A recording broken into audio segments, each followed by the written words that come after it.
What's up, everybody? We are back, and guess what? Today, we are going to be building in Etch. I literally just told a guy that I don't know if I'm going to be doing any more Etch videos, like yesterday. I said that yesterday, and here we are. I said that not because I don't like Etch anymore. I'm sort of getting.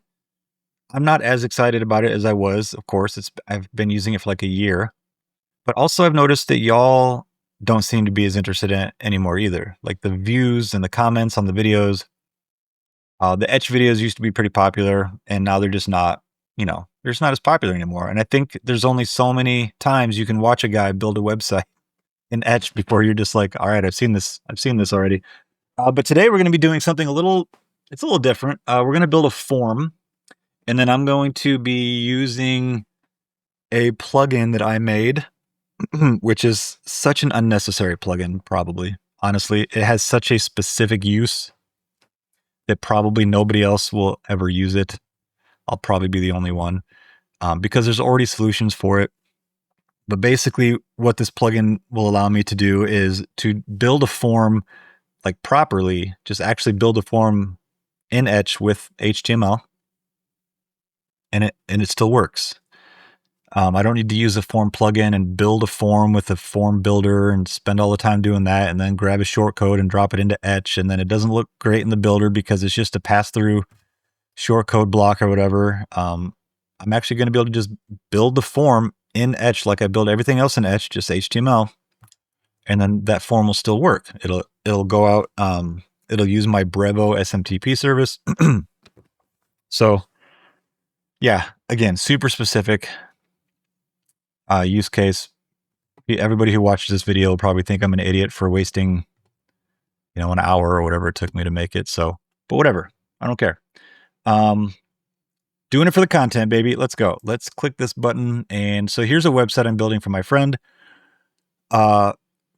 Quick note, none of this is his art. This is all stock images so far. So don't reach out to me and be like, oh, I love your friend's art. Can I buy it? You cannot. This is all just stock photos of random stuff that the AI came up with. This is the AI version. This is Lovable. I tried Replit, Lovable, Bolt, V0. I think that's it. Gave them all the same prompt. And my client, who's a friend of mine, liked the Lovable version better. I also did, and some random guy on Twitter also liked it better. So, what more evidence do you need? So this is a Lovable version. We changed it a little bit. This is our current version. So very similar, of course. We took out the logo up here. It's way too small and it's a little redundant. And then we made it bigger down here and took out this. So I think that looks much better. And it's just a simple website. It's a portfolio to show off his art and to sell his art.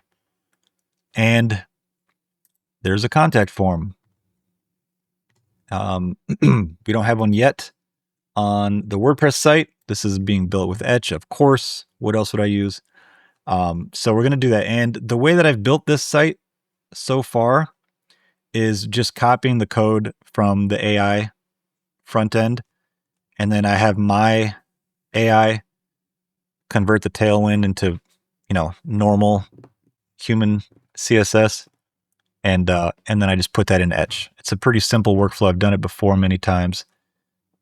If you can get an AI bot like Lovable to produce something that you like, it's very easy to turn that into a WordPress website using Etch and with proper code, not trying to rebuild it in Elementor or something stupid.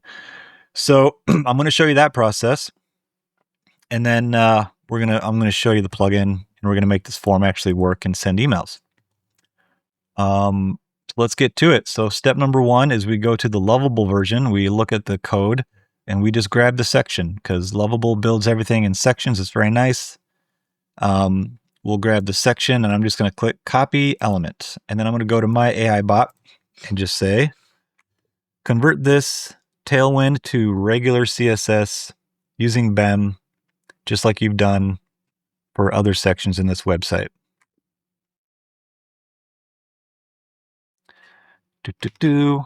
Paste it in. Shabam. This is going to give me HTML and CSS, which I will just copy into Etch, easy peasy, and I get a one-to-one exact replica of what the AI came up with. So it's a pretty cool workflow. Again, this is assuming that the AI bot is able to come up with something you like. So if you can sit down with your client and you get a nice description of what they're looking for with some examples of websites they like, specific parts of those websites they like, you take that, you put it into a prompt, you give it to the AI bot, and if it comes up with something and your client says, yeah, I like that, you're golden, man. You can very easily take that and turn it into a WordPress website for free, because it doesn't take a lot of prompts. If you have to do a bunch of prompts back and forth to tweak it, you might hit your free limit and have to upgrade. But if you can get it close enough, then you don't need to prompt the AI. You can just make the minor changes on your own. Like I said, we made this logo bigger. I didn't prompt, as you can see, it's still small on the AI version. I just made it bigger on my version. I didn't need to waste prompts doing that. I just looked at it and I said, yep, that logo should be bigger. So when I built this out, I just made it bigger. It's not that hard. And same thing with, removing this text. I didn't need to prompt that. It's fine. I just did it on my own version. I didn't need to prompt it to remove the logo. I just did that myself. So you can save yourself a lot of prompts if you are able to make these small tweaks on your own. If you know enough about CSS to make an image bigger, then you don't need to waste prompts doing it in the AI bot. So that's what I did. Let's see how he's doing. Okay, I think he's actually saving this stuff to HTML file, which is nice. Makes it easy to copy and paste.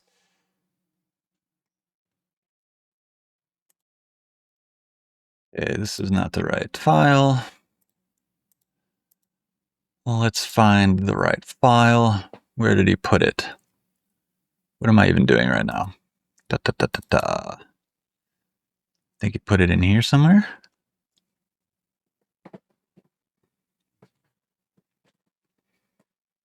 Let me just ask him, because I don't remember.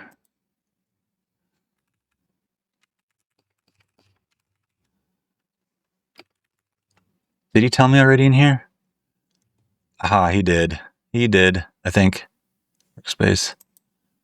Yeah.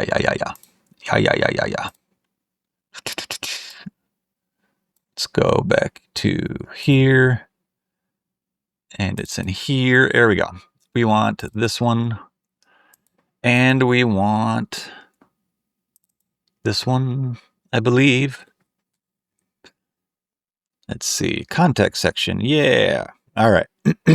And then where's the actual section? Featured, gallery, shop, contact. So we're just going to grab this whole section, copy, hop on over to WordPress, edit with Etch. Going to drop in a section and then copy the whole thing and replace it with our AI generated one, which looks terrible, of course. We need to bring over the CSS, which I'm going to bring this off screen because it's easier for me to just copy and paste. And so just one by one, we grab contact here. You can see, I'll show a couple of them. So you have contact right here. Just going to grab what's inside. Come over here to contact. Boom. And then we got a media query. That's the one bad thing. I wouldn't probably do it this way if I was coding it from scratch. When you're using Tailwind and then you're converting it, now you have to basically use container queries for everything. But luckily, Etch makes container query or media queries, easy. So it says 768, so we'll do that and just paste it in there. There's our media query. Not a big deal. Next one is container inner, and it's usually in order too. So it's real easy to just, again, I'll pull it over again so you can see it, but we got, contact, we got contact inner, then we got contact section label. It's all usually in pretty much perfect order, which makes it easy to just go through one by one. Contact section label, is that this? Ooh, it looks like it, I think it messed up a little bit because it's calling it Yeah, it's calling it contact underscore underscore section label, but here it's just section label. So, but I think it's the same thing. So, contact heading. Yep, that's the same. That's weird. I've never seen it do that before. As long as the HTML, as long as it matches, it's fine. We got another container query, so we'll click this, or media query. I keep saying container. My bad. 768. Boom. Next, we got the contact grid. And since you used BEM, it also labels most of the things over here too, which is nice.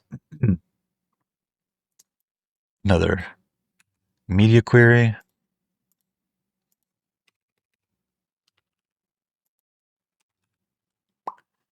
Contact left. Easy peasy, man. It's a little monotonous, but it's simple work, and it's very hard to screw up. Very hard to screw this up. And AI has gotten really good at this conversion. I mean, whenever I do this, I get a literal one-to-one copy, converting from Tailwind to non-Tailwind. It works surprisingly well. In the beginning, when I was just using like ChatGPT, it was mostly okay, but it would usually take some finagling at the end. But now it's pretty much just easy peasy, man. It's almost too easy. It's like boring, Sometimes you want to just challenge yourself and just build it just by looking at it, build it yourself instead of copying and pasting everything. But for the most part, I just want to get it done, get the work done, go play some video games, Contact dash form. Do we have anything for gold rule? Doesn't look like we have anything for that. Or I don't see any stuff for contact right. So I guess we'll go on to contact form. How much more do we have? We don't have a ton. Form group. I won't blame you guys if you skip ahead, 20 seconds or so. Input and text area. So input, and also it wanted this on the class of text area right here. The same styles. And then this goes on input and text area focus, which we can do by just going ampersand focus.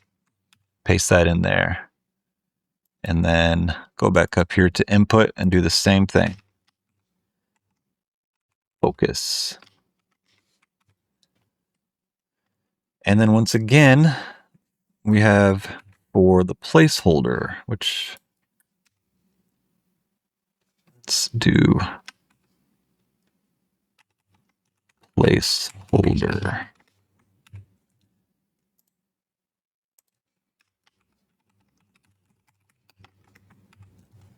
Easy peasy, y'all. And then contact form text area. Yep. Also wants this. And just two more. Contact form submit. Where's that? Right there. And then contact form submit hover. Again, easy, ampersand, hover. Okay.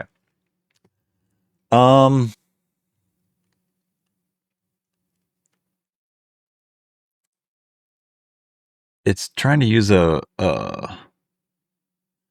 variable that we don't have yet, I don't think.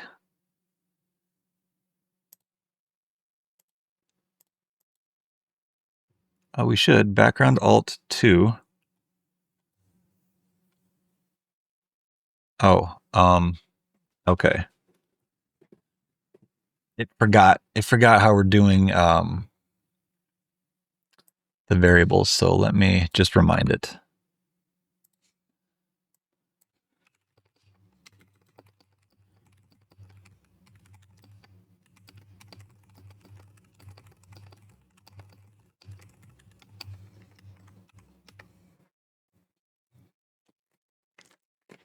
It needs to basically just add the HSL part. I think this is HSL, right? I'm actually not really up on all the newer colors stuff. I'm a loser. I'm still using like hex numbers and RGBA.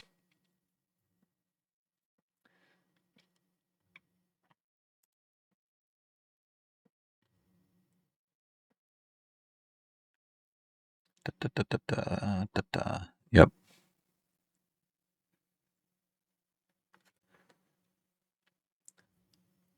It was using an RGBA hack. Interesting. All right, let's reopen that style sheet folder. And I don't think he changed anything.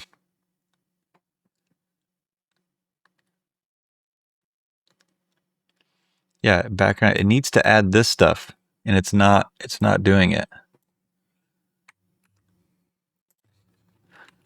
What about this one? That won't work with.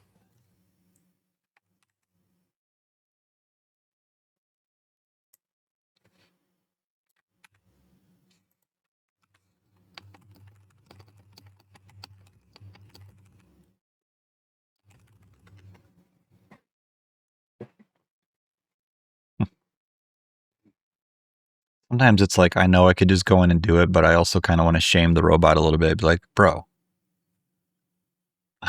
Yep, exactly. No, you didn't. Oh,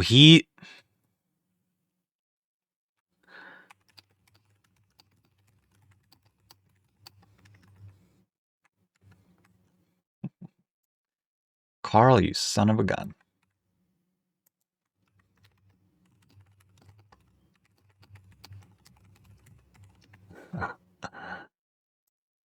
Yeah, you cheeky little robot. I just scrolled up and his fix was to change the variables to have the HSL stuff in there. Which, I honestly don't know like what would be the proper way to do it. I don't know. What would Kevin Powell do? But I just know that what I'm making him do is what we did in the past. So I just want to keep doing the same thing, All right, he says it's done. All right, variables are back to normal. Let's go look at the contact. There we go. See this? This should work. If we go back here to our section, the background, there we go. And I bet there's a lot of colors in here. And really all we need to do is just drop the HSL. So like anywhere there's a color, HSL.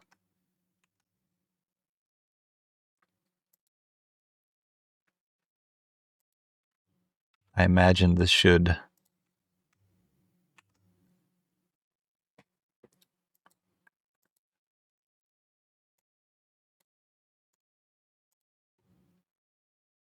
Huh.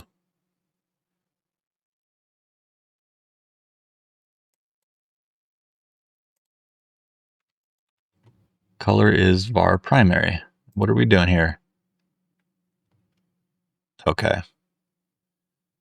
Color foreground. I don't know why. Oh, actually not this one. This one is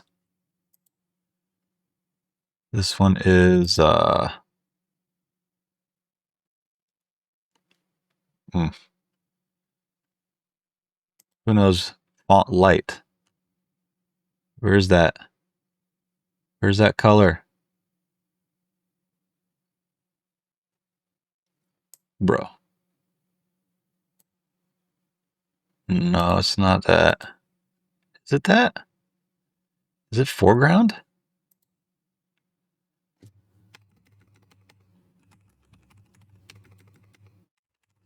All right. And then this one up here is primary, which got changed to color primary for some reason. There we go. This is what happens when you don't, first of all, when you don't do everything at once, because he forgot. I did all the rest of this website yesterday, did a bunch of other stuff on other random products, and then I tried to jump back in. He didn't know what any of the variables we were using were. And this isn't a big enough ongoing project that I had him create a skill for it or anything. So what I should have done is, before I did this, I should have shared at least the list of variables again and said, hey, here's the variables we're using. But whatever, it's a learning experience. You guys get to watch me fail, and then you can do better. So these are muted foreground. These little guys, color muted. See, it's close. It like almost got it. Muted. Or is there an E in foreground? And we drop the HSL in there. There we go. Looking good. What color is this? This looks like the same as what we just used. The muted foreground. Yep, color muted. Could probably do like a search and replace.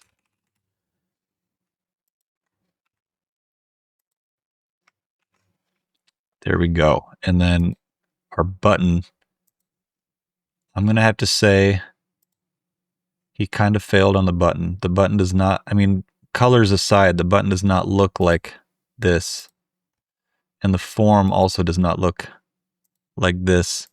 All that stuff I said earlier about nailing it on the first try. It's funny because that's exactly how I built the rest of this website, and he did nail everything on the first try, converting Tailwind to BEM. But this form, not quite, not so much. Let's update this picture while we're here.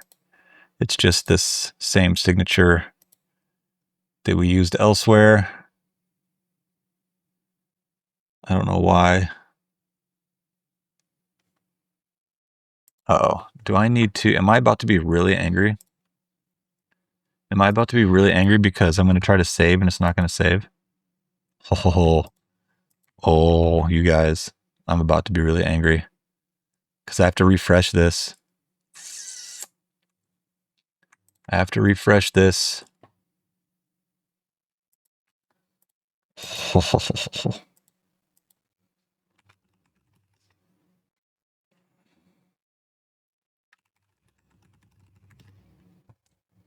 Yeah. Any chance it'll let me save now that I've logged in another tab? Nope. Cool, cool, cool. So I get to redo all that CSS work. I will not make you watch that. I will do that off camera, and then I will come back to you. Oh, boy.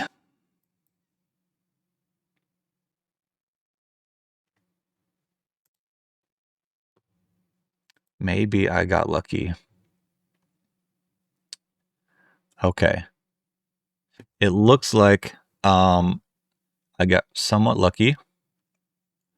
It saved somehow some of the work I did. I just think it didn't save the fixes that I did. So I'm going to not have to scream bloody murder. So that's nice. Oh my goodness gracious. That's still not the right HSL. HSL color background alt 2, right? Variables. Oh, it's just background alt 2. Yeah. Yeah. Get that out of here. Yeah. Cool. All right. Let's click on stuff. This was primary.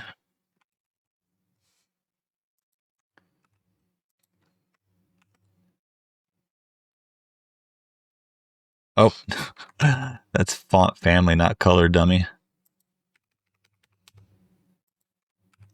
Big dumb dummy.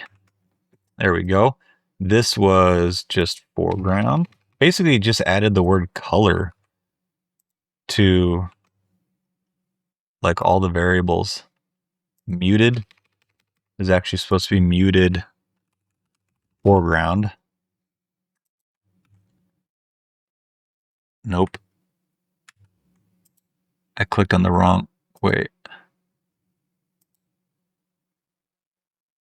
Yeah, I clicked on the wrong thing, right? Muted foreground. No, why is it doing that?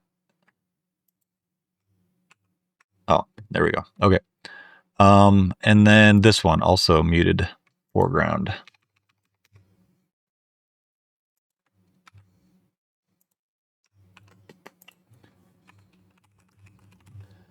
Okay.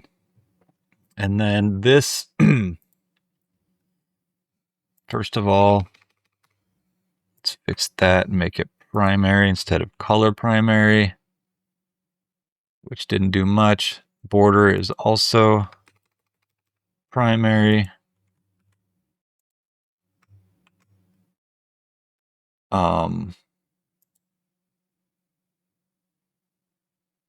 not sure why.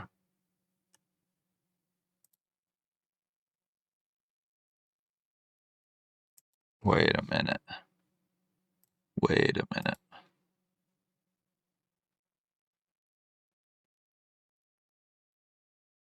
Why?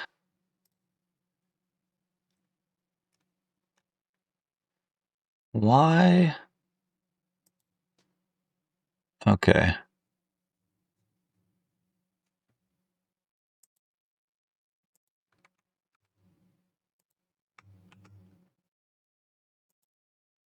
Oh, I keep doing that. That's not the right font family, you idiot. That's font family, not color. I keep screwing that up. All right, section label is supposed to be font family, font body. Color down here is primary, so that's working, but for some reason on this button, something else must be fighting my variables. Also, okay, there we go. What is fighting my variables on this button? Background, this is coming from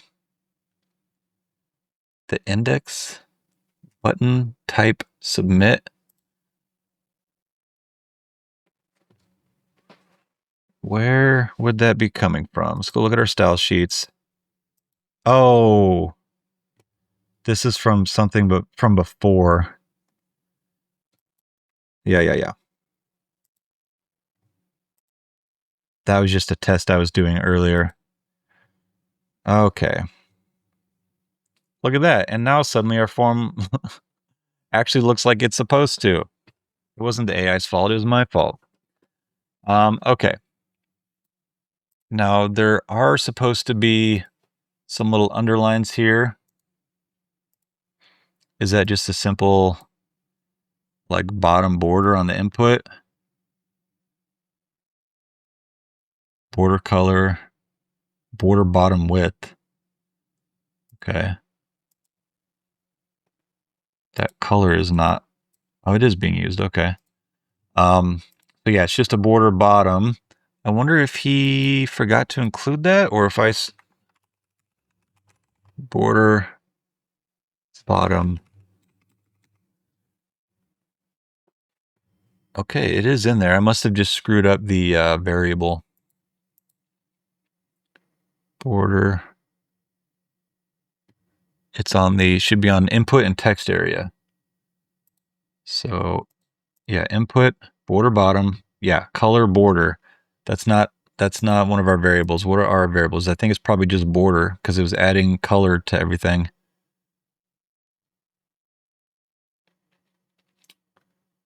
It wasn't. Oh, there it is. Yep. I bet it's just border.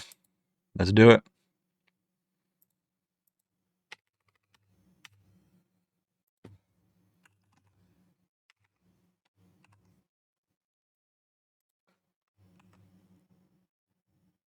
What do we got? There it is. There it is. And we should be able to fix our image now since we're actually logged in again. There we go. Grab that. Save. What do we got? What do we got? Okay. This is what we're supposed to have. Looks like our container's not coming through. It's coming through on everything else. Let's see. Inner. Max width is max width. Guess what? It's supposed to be... Oh, it is supposed to be max width. Oh, no. What am I... Oh, I accidentally dragged... max width. Oh, we just have it set to 80 rem. We're not using a variable. Do we have a variable in our little... I'm going to call it our design framework for max width, anything like that? Sidebar, gold radius, input border. No, we don't. It just made that up. All right. So what were we using? 80 rem. I should probably just make that a variable. 80 rem. Now it should look correct. There we go. All right. What do we think? Let's refresh. I mean, yo, that looks really close. The font is not coming through. Probably a variable issue. What are we using here? Oh, yeah. It's a section heading. So we need to, it's a component. So we need to find the heading and the span. And we're going to drop in a component, which I think we can do by hitting Control Enter, start typing component. No. Control I. Components. Search components only. I can hit Enter, and now I can search for heading. Section heading. Hit Enter, and then wonder where it went. It went to the very bottom, of course. Let's bring that up here. Delete this span. It says get in touch and contact is what we want. So we'll click on this and say contact, and then we'll say get in touch. Save, and that should look right. Yes. There we go. Let's get... Okay, you guys. We need to change the focus on that because when you click on it, it should turn to, it looks like that's just primary. So if we come back down here, let's just click on input. Input, we have a focus, color primary. Yep. Get rid of color. Drop in our HSL. And then this should look correct.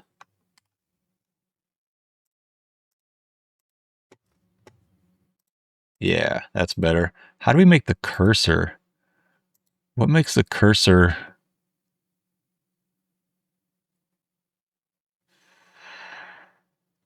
Huh. That's a good question for Carl. Hey, Carl, I feel like an idiot. I don't know what it's called, but when you click into an input field, you get the little blinking vertical line that shows you where, like the letters are about to show up when you start typing. How do I change the color of that?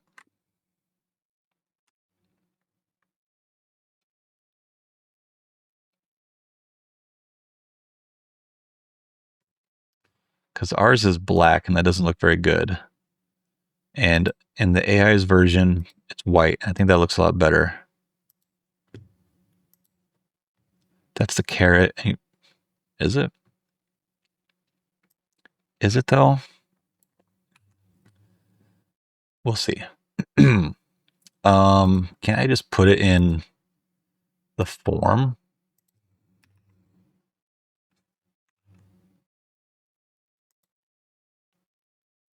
Does that work? And honestly, I'm just going to make it white.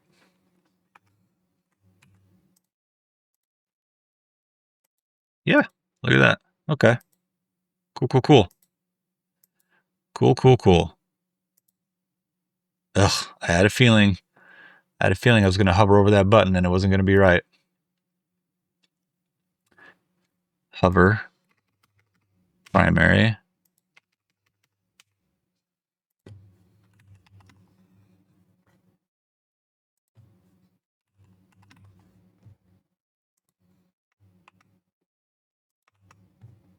There we go. Cool, cool, cool. All right. Now, the fun part. First of all, let's just make sure. Yep, it's responsive. Okay. That took more time than it probably should have, but we got there. We built a nice form. And what I like about this is, you know, if I had done this with a form plugin, when I'm in here in the editor, I wouldn't see this form. I would see a block that says like formidable pass-through block or something, because I use formidable forms. You might see gravity forms or whatever, but whatever it is, it doesn't render like shortcodes, you know, or blocks in the Etch editor. So this just, to me, I just prefer this. But the downside of this is then, well, how do you make this form actually work? Because you can't just write an HTML form and then like expect it to actually send emails or anything like that. So that part is where the plugin that I made comes in. So the way that plugin works is if we go to the form, all we need to do to the form is add a data attribute to it. Let's see if I can remember what it is. I think it's data form w dash form equals, and then just, you can make it up. I'm just going to say contact form. And I need to remember that. So I'm just going to copy it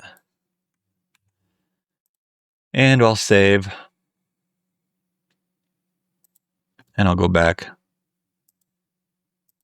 And I've already set up, you know, I already have a Brevo account.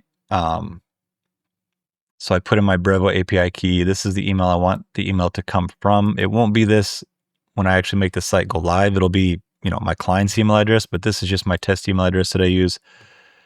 And then we just have to register the form. So this makes the form actually work. We'll paste in that action name that we put in, the recipient emails. We'll just send it to me. Please don't spam me. Subject template, whatever. New email from Matthew Piper's website. And then the field schema, if you don't do this, it'll just sanitize everything as a text field. But if you want, you can, you know, if we actually look at the form that we created, if you know anything about how, you know, forms work from an HTML perspective, you're going to have, let's just look at the whole form. So the first one is a type of text and it has the name of name. The second one is a type of email, name email. This one's text, and then the text area and the submit. So we're going to put these in there so that this gets sanitized as the type of email instead of as type of text. Probably doesn't really matter a whole lot. But so the first one, let's see, it was name and it was a text. And then we had one called email, and that was a type of email. And then we had name of subject, and that was also text. And we do have a text area, okay.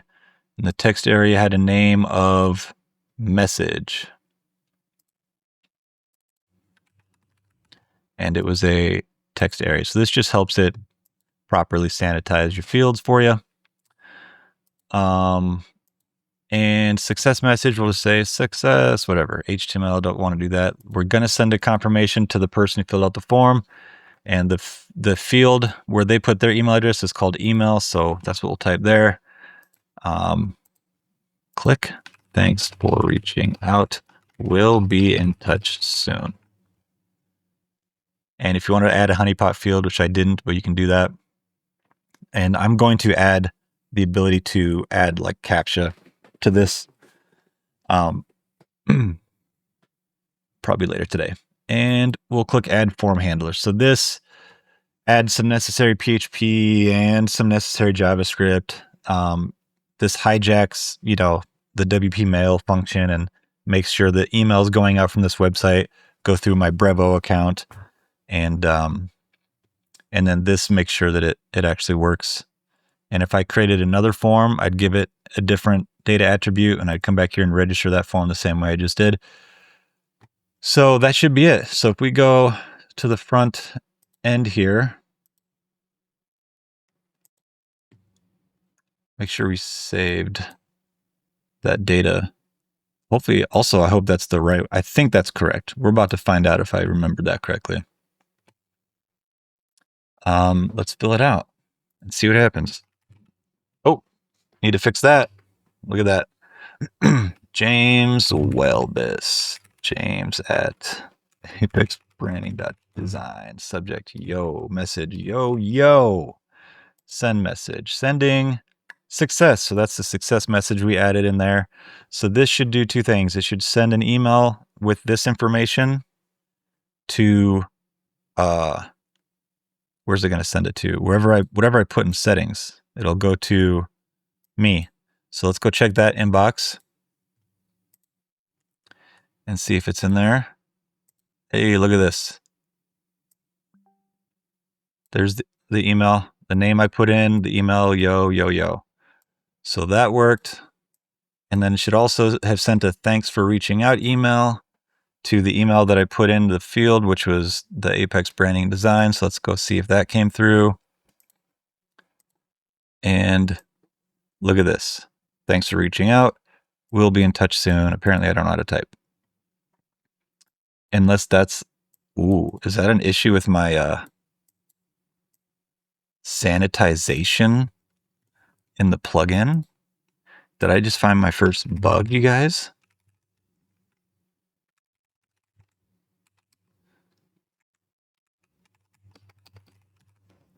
All right. No typo this time. Let's send it. Oh, I did that in the builder. All right. For sure, no typo. And let's see. Let's see what happens.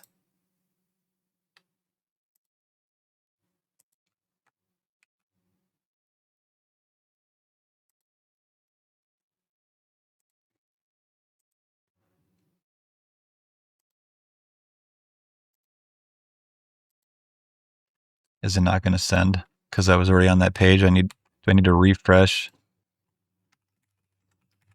Oh. It would help to actually put a real email address in. All right, let's see.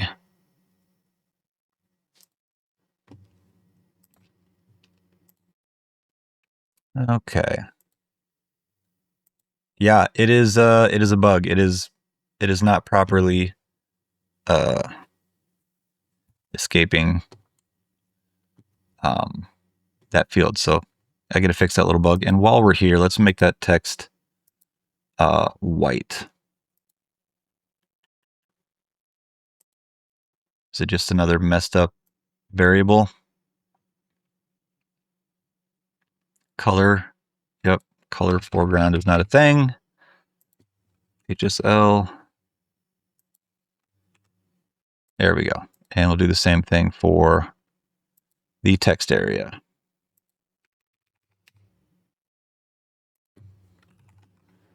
But that's it. You might think that's a silly waste of my time making that plugin, but I just appreciate being able to just actually build the form like a normal person. And then it still works, you know? So I have the form, I can see it visually in the builder. I don't have to, because it's so annoying building a form with a form plugin, because you know, they usually have their own little styling options which you can go in and use, or you can just try to override all their default styling in your style sheet. and you can't do it here like you normally do. You would have to go like add it to your, probably create a style sheet for your form, add all your form styles there. I don't like that. I like this, I like being able to see what I'm building. It's one of the benefits of using something like Etch and having this preview here is you're not constantly switching back and forth between, this and the front end to see what it looks like. You're not switching between HTML and then clicking another tab to go view your CSS, which is what you'd have to do, right? You would drop your form. First of all, you'd have to, well, I think you can do shortcodes now from here.